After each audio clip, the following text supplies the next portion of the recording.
নামাজ ছেড়ে দিয়েছো, তওবা করো, মাফ করে দেবো। জেনা করেছো, তওবা করো, মাফ করে দেবো। আকাশ সমান গুনাহ করেছো, তওবা করো, মাফ করে দেবো। আল্লাহু আকবার। শুধু তাই নয়, আল্লাহ বলেন, বান্দা যখনই তওবা করবি তোরে আমি পছন্দ করি। এত গুনাহ করার পর তুই যখন আমার সাথে তওবা করবি, আমি তোরে পছন্দ করি। শুধু তাই নয়, আল্লাহ সুবহানাহু ওয়া তাআলা বলেন, যারা মুতাতাহহিরিন, যারা পবিত্রতা অর্জন করে, আল্লাহ তাদেরকে পছন্দ করেন।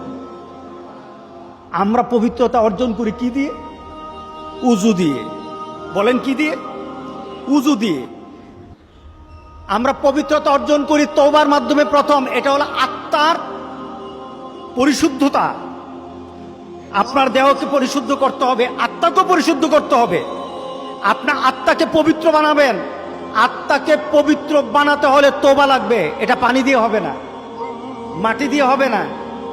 আপনার আত্মাকে যদি পবিত্র করতে চান তাহলে তওবা লাগবে। কি লাগবে? তওবা।